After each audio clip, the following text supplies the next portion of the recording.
Hello friends, I am Haresh और आज हम देखने वाले हैं स्विच केस के बारे में। हमने पिछली वाली वीडियो में देखा था कि इफ एल्स क्या होता है, वहाँ पे कंडीशन कैसे लिखते हैं, कंपैरिजन कैसे करते हैं, आउटपुट में कैसे आउटपुट आता है हमारा। वैसे ही स्विच केस के अंदर हम देखते हैं सबसे पहले आता है स्विच केस की सिंटेक्स। यहाँ पे इफ कंडीशन के अंदर जो सिंटेक्स थी उसके जैसे ही सिंटेक्स है। यहाँ पे इसकी सिंटेक्स को ध्यान से देखो। यहाँ पे सबसे पहले आएगा कीवर्ड स्विच, उसके बाद कोई ना कोई एक्सप्रेशन आपको पास करना है, जैसे कि 1 2 3 कोई नंबर पास कर सकते हो, कोई भी कैरेक्टर पास कर सकते हो, आपको कोई भी चीज़ पास कर सकते हो। आप जो भी एक्सप्रेशन पास करो उसको आपको केस के साथ कंपेयर करना है। जैसे कि इफ एल्स के अंदर हमने क्या देखा था कि वहाँ पे हम less than, greater than, equal to, not equal to, ये सब हम कंपेयर कर सकते थे। रिलेशनल ऑपरेटर में जो भी आते सब कंपेयर कर सकते थे, सबका इस्तेमाल कर सकते थे। स्विच केस के अंदर वो ऐसा नहीं है, लेकिन स्विच केस के अंदर क्या वो करता है, वो सिंपली इक्वल टू को कंपेयर करता है, यानी दोनों नंबर सेम टू सेम है, दोनों केस सेम टू सेम है, कोई भी एज है डाली है तो वो सेम टू सेम होना चाहिए। जैसे कि इफ एस में आप लेस देन, ग्रेटर देन ऐसा भी सब कर सकते थे, लेकिन इसके अंदर जो भी एक्सप्रेशन आप पास करोगे उसको सेम टू सेम केस के साथ वो मैच करेगा। अगर वो same to same case match हुआ तभी जाके वो आउटपुट दिखाएगा। ठीक उसी तरह पे यहाँ पे लिखा हुआ है ब्रेक स्टेटमेंट। ये ब्रेक स्टेटमेंट क्या करेगा फ्रेंड्स, जैसे कि इफ एल्स में हमने देखा था कि अगर इफ कंडीशन सही हो गई तो वहाँ पे एल्स इफ और एल्स में जाएगा नहीं, वो बाईपास हो जाएगा, बाहर निकल जाएगा। लेकिन इसमें ऐसा नहीं है।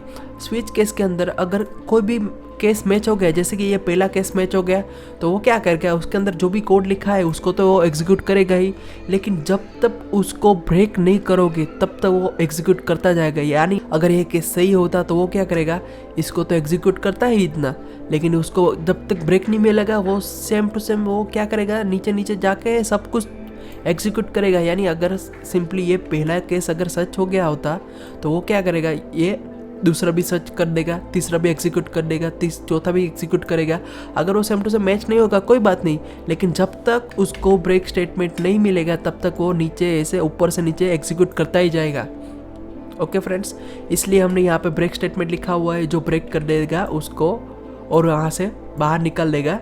ओके, लास्ट में आता है डिफ़ॉल्ट केस। ये सब केस के अंदर हम क्या लिखेंगे वो एग्जांपल के जरिए देखते हैं, लेकिन अभी पहले देख लेते हैं ये डिफ़ॉल्ट केस।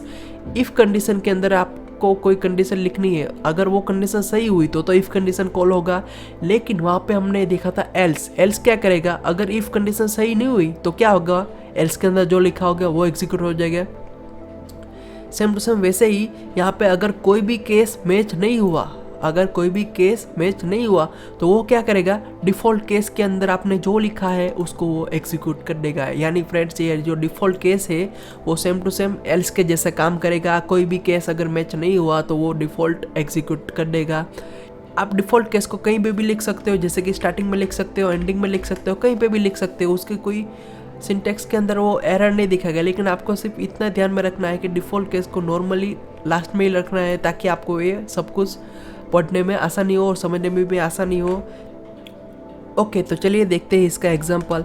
यहाँ पे हमने क्या लिखा हुआ है, हमने एक वेरिएबल डिक्लेयर किया हुआ है इनपुट इक्वल टू 1 नाम, इनपुट नाम का एक वेरिएबल डिक्लेयर किया हुआ है जिसकी वैल्यू 1 है। यहाँ पे हमने सिंपली स्विच कॉल किया। चलिए तो इस प्रोग्राम को समझते हैं। सबसे पहले हमने यहाँ पे इनपुट नाम का एक वेरिएबल डिक्लेयर किया हुआ है जिसकी वैल्यू है 1। उस वेरिएबल को हमने डायरेक्टली स्विच के अंदर यहाँ पे एक्सप्रेशन के जरिए यहाँ पे पास कर दिया है। यहाँ पे इनपुट लिखा है हमने फ्रेंड्स, लेकिन यहाँ पे पास क्या होगा, यहाँ पे उसकी वैल्यू पास होगी, यानी 1। स्विच के अंदर डायरेक्टली 1 पास हो गया, ऐसे आप समझ सकते हो। यहाँ पे स्विच के अंदर हमने 1 पास किया तो यहाँ पे इतने सारे केस में से क्या मैच होगा, जो भी केस 1 के साथ मैच होगा। जैसे कि यहाँ पे सबसे पहला केस लिखा हुआ है केस 1, तो यहाँ पे ये जो 1 है और ये जो 1 है वो दोनों मैच हो गया, यानी केस 1 के अंदर जो भी लिखा होगा वो एग्जीक्यूट हो जाएगा। जैसे कि printf के अंदर ये लिखा हुआ है 1 इज इनपुटेड, तो हमारे आउटपुट में क्या मिलेगा, हमें आउटपुट में मिल जाएगा ये वाला, ये देखो 1 इज इनपुटेड। फ्रेंड्स, अगर यहाँ पे 1 की जगह 2 आएगा तो क्या होगा, यहाँ पे केस 2 मैच हो जाएगा। अगर हमने यहाँ पे 3 इनपुट किया तो यहाँ पे केस 3 मैच हो जाएगा।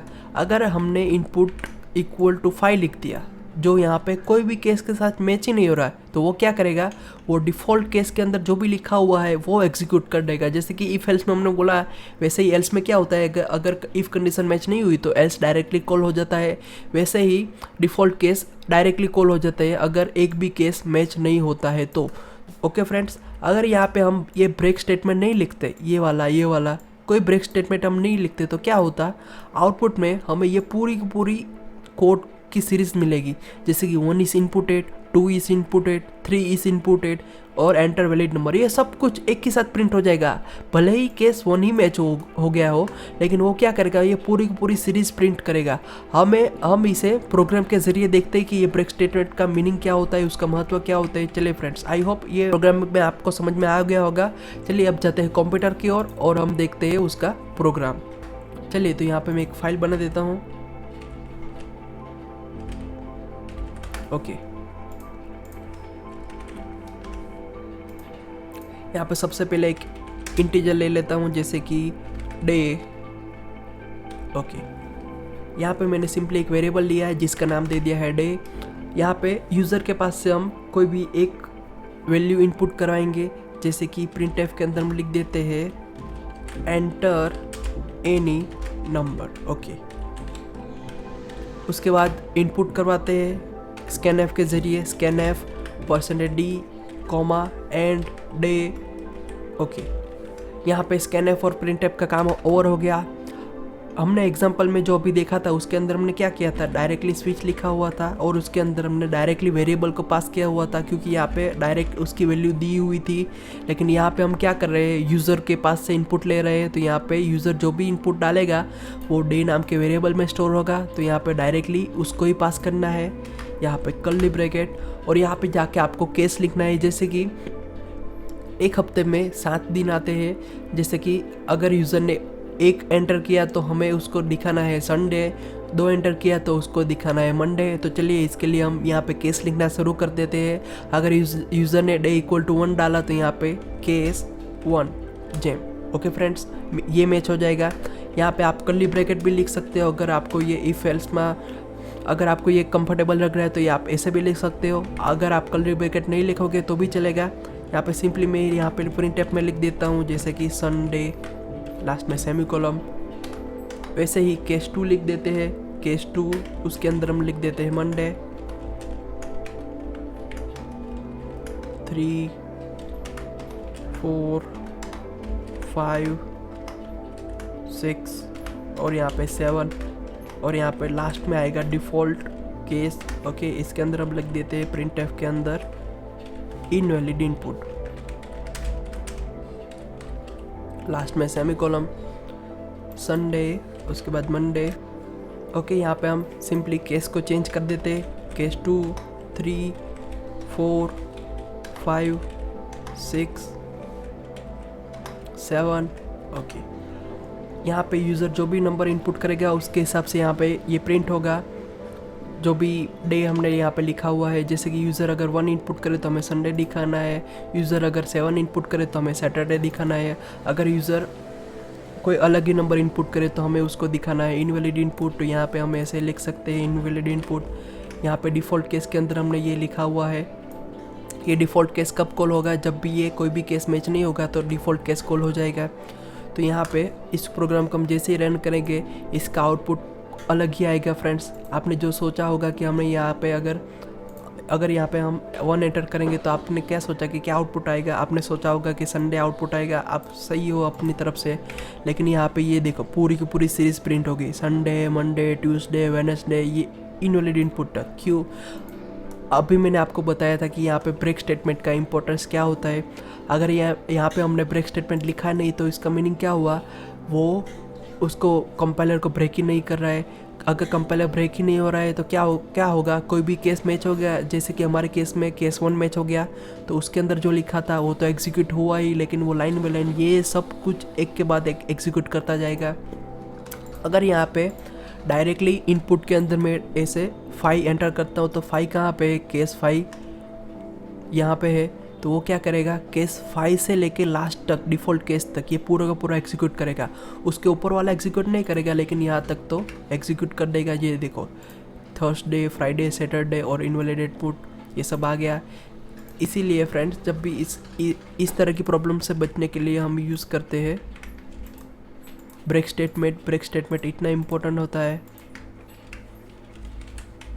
वो क्या करेगा, वो 20 में से ब्रेक कर देगा यहाँ पे एकदम लास्ट में डिफ़ॉल्ट केस है फ्रेंड्स। तो अगर आप यहाँ पे ब्रेक स्टेटमेंट नहीं लिखोगे तो भी चलेगा, क्योंकि उसके नीचे कुछ है ही नहीं।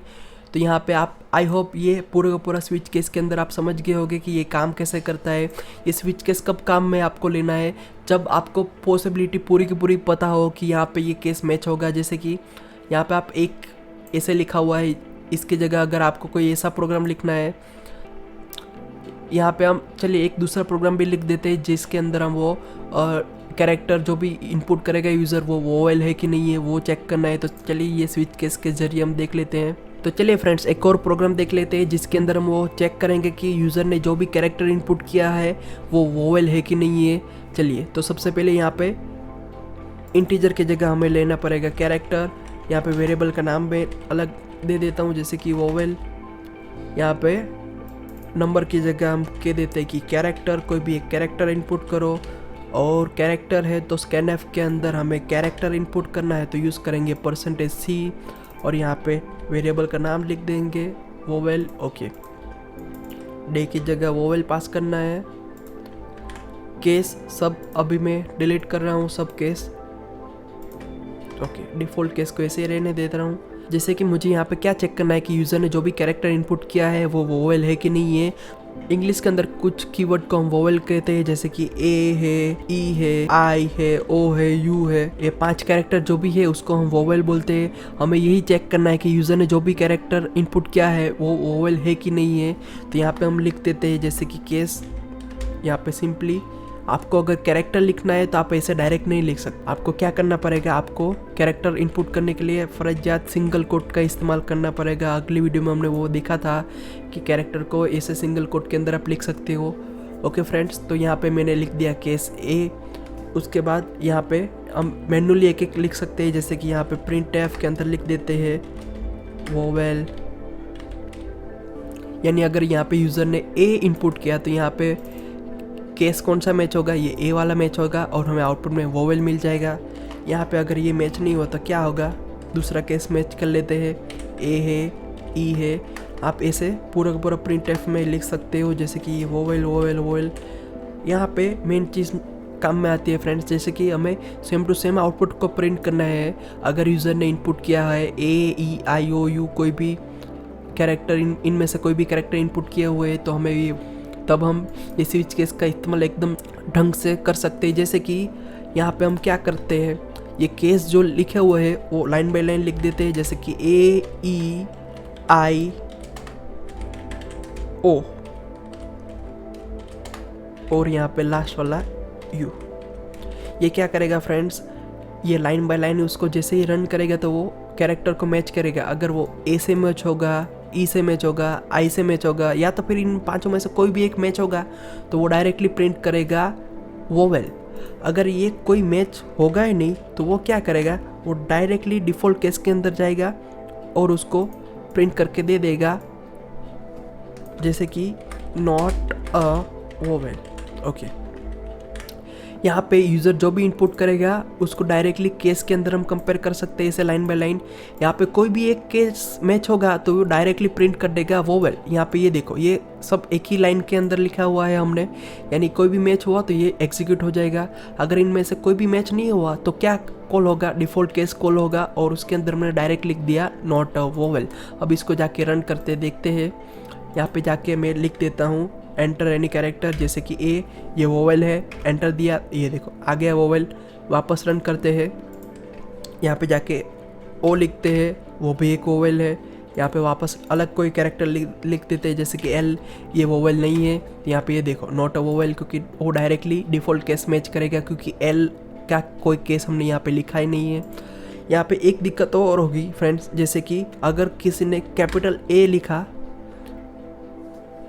यहाँ पे एक दिक्कत और होगी फ्रेंड्स, अगर किसी ने यहाँ पे कैपिटल ए इनपुट किया और एंटर दिया तो यहाँ पे ये गलत दिख रहा है आउटपुट। क्यों, ये कैपिटल ए और स्मॉल ए ये दोनों अलग अलग होते हैं। तो हमें सिंपली क्या करना है, ये जो केस लिखा हुआ है ना हमने, वो सिंपली कैपिटल के लिए लिखना है, जैसे कि यहाँ पे capital A, capital E, capital I, capital O और कैपिटल यू।